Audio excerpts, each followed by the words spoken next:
Israel just engaged in an important act of Tikkun Olam, a quintessential Jewish value and Hebrew for fixing the world, by executing one of Hezbollah's top rocket chiefs.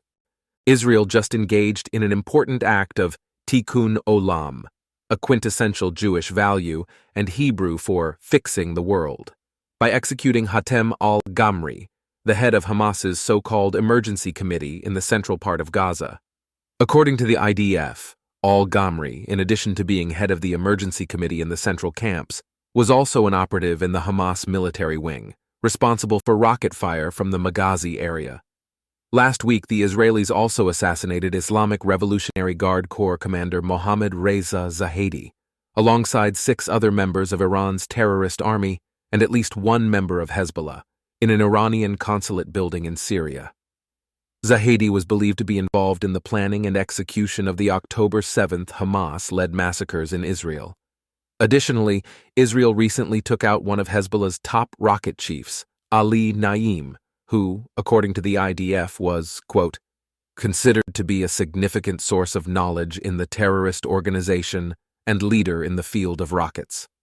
He was also one of the leaders for heavy warhead rocket fire and responsible for conducting and planning attacks against Israeli civilians, end quote. And yet, obviously, the IDF is not publicly discussing its plans regarding Hezbollah, but this may be an indication of the path it intends to pursue.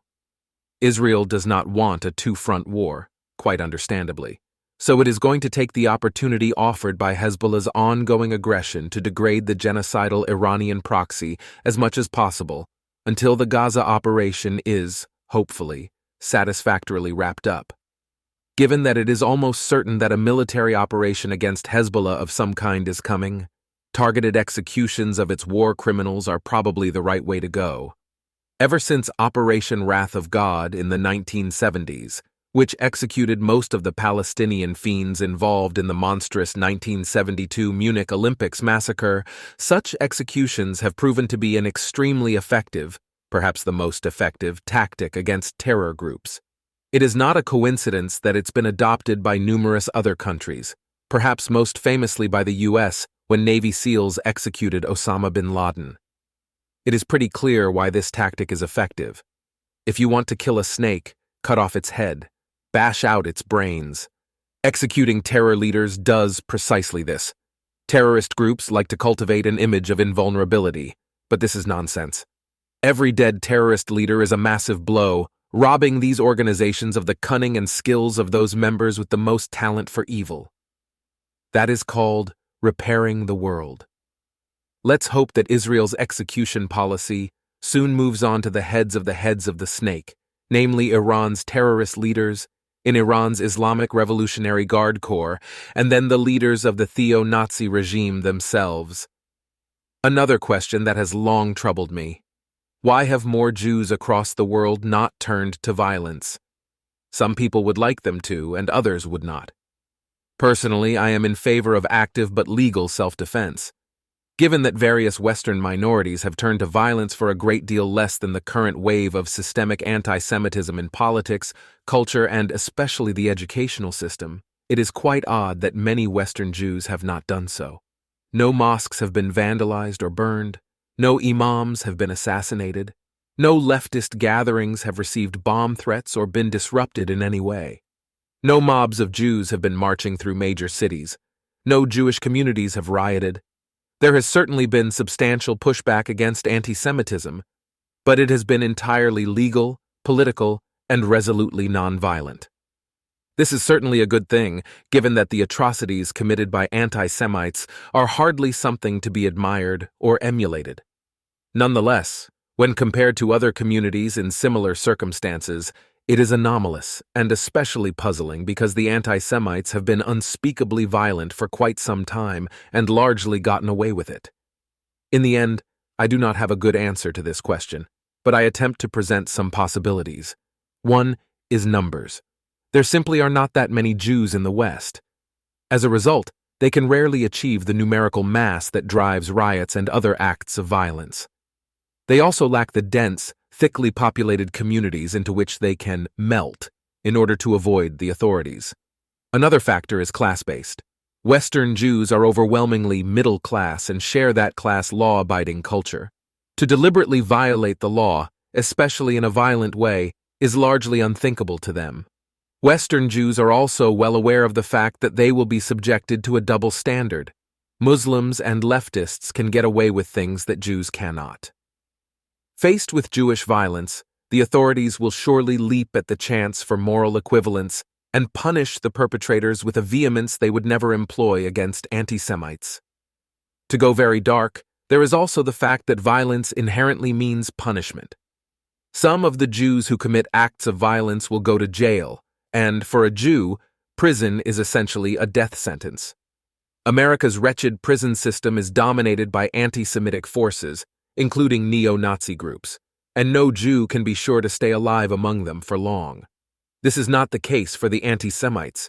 The deterrence factor of this is enormous. There is also the issue of culture. Over generations in the diaspora, Jews were, for all intents and purposes, powerless. As a result, a culture of learned helplessness developed in which violent resistance of any kind was viewed as at best futile. At worst, it would just quote-unquote make things worse. Passivity was, in many ways, raised into a moral virtue. The Jew did not fight back because, unlike his enemies, he actually believed in the principles of justice and mercy, and thus would not stoop to such barbarism. None of these explanations, however, feel quite adequate. The truth is that I do not know why Western Jews have not turned to violence. This is not because I have any particular taste for it. In my own small way, I have seen and experienced enough violence to know that it is generally horrible stuff and best avoided. Nonetheless, self-defense is a human right. There seems no reason why the Jewish community could not adopt a strategy of active self-defense that stays within the bounds of the law while effectively protecting Jewish lives and property. One imagines that this would be the most logical strategy to adopt under current circumstances. Indeed, over the last few months I have received many queries from Jews who want to join a self-defense organization, but I have nowhere to send them. In the end, I am puzzled only because this passivity has no parallel. Usually, when a community, any community, is faced with such an assault, violence is the inevitable result. Yet diaspora Jews appear to be an exception to history. Of course, Jews have always been something like an exception to history. Perhaps our refusal to become barbarous, even in the face of the most horrendous barbarism, is commendable. Perhaps we truly do believe that we should not stoop to the same depths as our enemies. Perhaps we do indict them in our determination to fulfill the principles that, for them, are mere hypocrisy. Perhaps this is to our credit. In the end, it may not matter, because Western Jews, for better or for worse, appear to have chosen the path of peace. It may be the right path and perhaps the more effective path in the long run. Those who turn to violence do tend to destroy themselves. Perhaps it is best to avoid their mistake. But self-defense does not by definition entail the kind of barbarism displayed by Western anti-Semites. In fact, it hews the middle way between engaging in barbarism and granting impunity to barbarism. As such, self-defense is a profoundly civilized thing. It says no to the barbarians.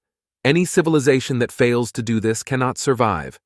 I wonder, then, if the path that Western Jews have chosen will be sufficient to save them.